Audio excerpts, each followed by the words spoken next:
WWE is at a crossroads, but what does the future hold for the company? Let's explore that in today's edition of 5 Points. Hey everybody, it's me here. Today's episode is all about the future of WWE. It's actually not just the future of WWE. It's the near future of WWE, because the direction of this company is changing quickly. And that key point is this company is entering a new era. There's a new generation of superstars who are being fast-tracked to the top of the card. We saw it with Roman Reigns. And now there is a whole stable of young talent who are being groomed to take over. And that tells us a lot about what is to come. Most importantly, it allows for more stories to be told. The writers aren't just writing for one main storyline anymore. They're writing for several smaller ones that eventually feed into the bigger picture. There are some big pieces on the board that will be moving soon, and we can already see where they're going. Over the past year, WWE has made some major deals internationally that are going to allow them to expand their reach across the globe. In fact, Triple H said in an interview that he would love to see WWE programming available in every country in the world. And that is why you're seeing so many new faces from different countries.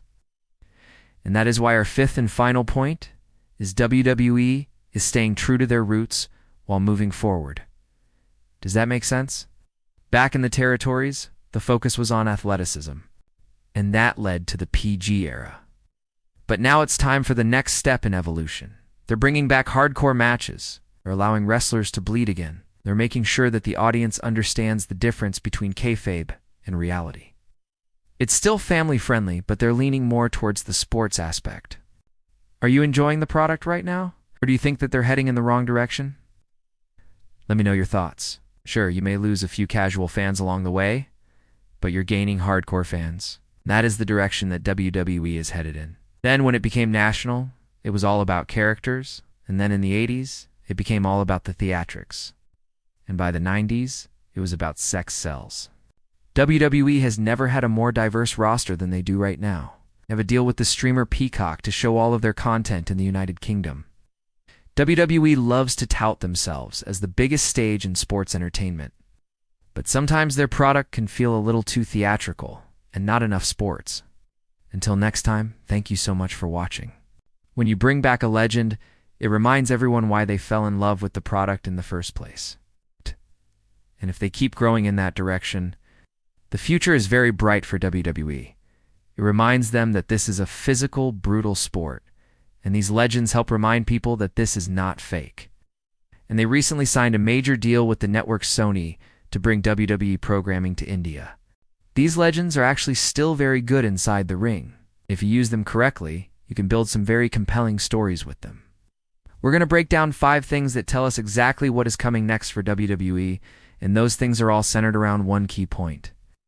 So let's start with that key point, and then we branch off into the other 4 points. So number 1, this company is entering a new era. One of the biggest stories of 2022 was the return of the legendary John Cena. But it's not just Cena. Other former superstars like Edge, Christian, Rob Van Dam, and even the Hardy Boys have all made surprise returns over the past year. If you've been watching Raw or SmackDown over the past few months, you've seen some changes in the way that they're booking their shows. You have multiple storylines happening at once, instead of the one storyline per brand that they were kind of pigeonholed into during the PG era. Now, you may look at that and say, well, duh, Brock Lesnar's gone. John Cena is semi-retired. Of course, it's a new era. But it's more than that. Yes, the company has changed since those two left. But it's not just because those two individuals are no longer in the main event picture. You have to remember that this company, like all companies, is made up of different departments. And when someone leaves, it doesn't necessarily change the entire company. You get someone new in their position, but everything else stays the same. That's not what's happening right now. They're being pushed harder and faster than any other superstars of their experience level ever have before. And that shows you that this isn't just a changing of the guard. It's a complete changing of the entire company. This feels like a complete overhaul in a lot of areas. For example, we have a fresh generation of superstars who are rising to the top. The WWE Universe itself seems to be going through some growing pains, which leads us to our next point, and that is WWE is trying something new. The show is also noticeably longer, which may make some people happy and others less so, but it does allow for more breathing room. That brings us to our third point, and that is WWE is focusing on global growth. These are two massive markets that WWE is really trying to target, but they're also looking at expanding even further. All of this expansion and growth means that WWE needs to have a diverse roster of talent that can appeal to many different cultures. And speaking of new faces, our fourth point is WWE is welcoming back some old ones. These legends are coming back because WWE knows that they can draw attention when they show up. But it's not just nostalgia that they're banking on. In fact, the most important thing that these returning stars bring with them is credibility. But WWE wants to make sure that they're always staying true to themselves and moving forward. If you think about the history of wrestling, it's always been evolving. And then WWE came along and changed the game by making it more family-friendly. If you look at the way that they're booking matches now, they're putting a lot more emphasis on athleticism and actual in-ring storytelling. And it's working. Product is better because of it. They're staying true to who they are, which is a family-friendly sports entertainment brand.